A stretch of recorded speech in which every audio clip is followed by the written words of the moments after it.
Texas high-speed rail between Dallas and Houston has been talked about for a decade now. Billions over budget, and with multiple delays, the project is still not completed. So what went wrong? Stick with us till the end to find out more. Hello, and welcome back to our channel Top Luxury 2.0. In today's video, we will discuss everything you need to know about the Texas 10 billion high-speed train project. Before we continue, take a moment to subscribe to our channel for more amazing videos just like this one. A decade ago, a developer called the Texas Central Railway announced its plan to build a high-speed rail line from Dallas to Houston. With an initial estimated cost of around $10 billion, the project was touted as the next best thing to happen in the state of Texas.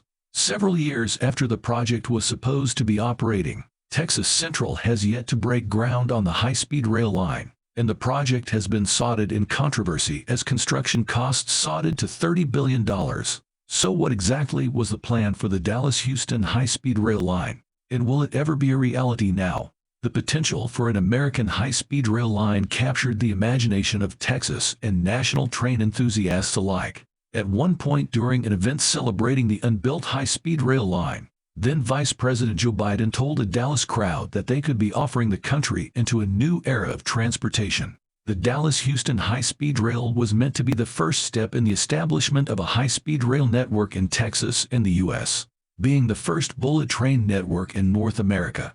A lot was riding on the project coming to fruition. The bullet train plan by Texas Central would operate 65 or more trains every day from Dallas to Houston and back. The project would require the use of 1,200 land between the two cities. Initial projections show that the rail line would cater to the 13 million Texans who communicate between the two cities by coral plane.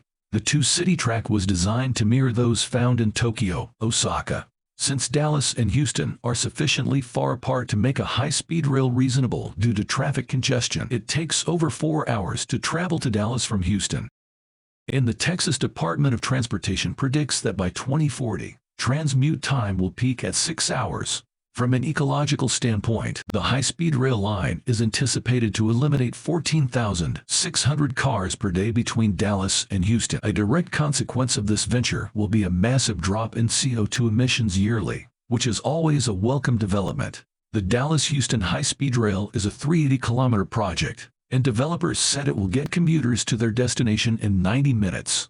Texas Central expects the rail line to serve as a model for the Federal Railroad Administration to popularize the widespread use of lightweight trains and standalone infrastructure in the United States. In a way, the Dallas-Houston rail line was meant to serve as a test for the high-speed rail system in the country. It was meant to show private financial markets that high-speed rail could be appealing to the country due to the reputation for reliability and efficiency of light train. Dallas and Houston are two cities with some of the highest population growth rates in the U.S.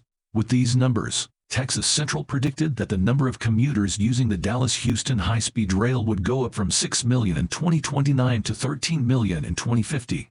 In June 2017, it was stated that construction would begin in 2019 and support 10,000 jobs each year of the construction process and 1,500 permanent jobs once operations begin.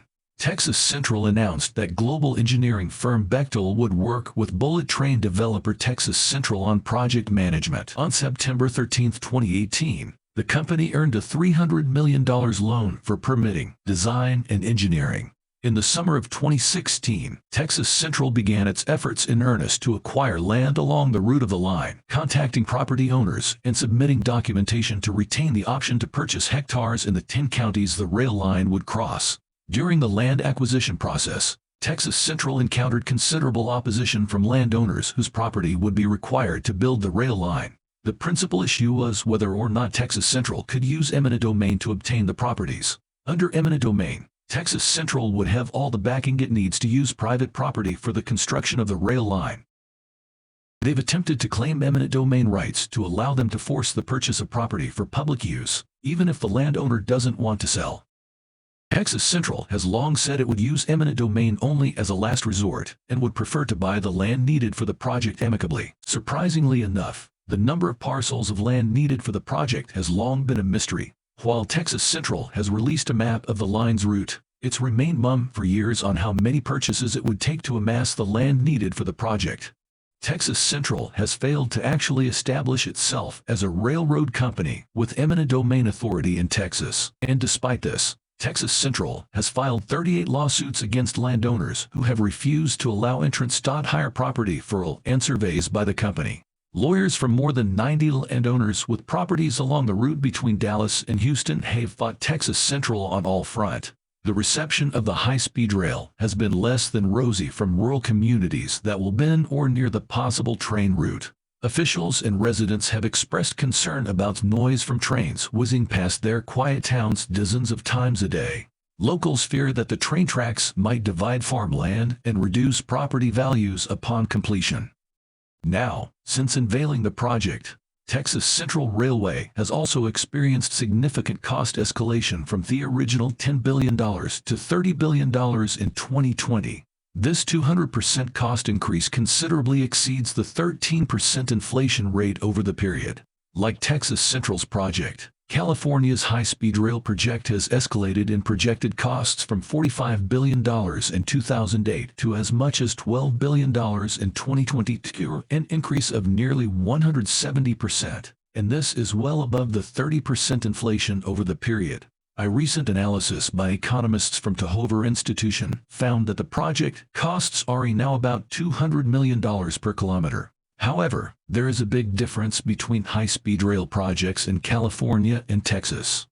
In California, much of the escalated rail costs will be shouldered by the state taxpayers. In Texas, the legislature enacted a prohibition on state funding for high-speed rail, meaning Texas Central would have to source its funds for the project. If you think that's the only problem Texas Central has faced since it's proposed the project, you're in for a shock. Keep watching until the end of the video to find out why it was almost impossible for it to move forward for a project with lots of benefits.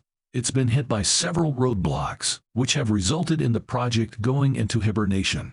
While the fight between Texas Central and landowners intensified, some legislators in the state felt that a high-speed rail network wasn't needed and put a lot of effort into killing the project. Commissioners voted unanimously to require high-speed rail developers to acquire a permit and provide sufficient proof of eminent domain authority before building a rail line over county road.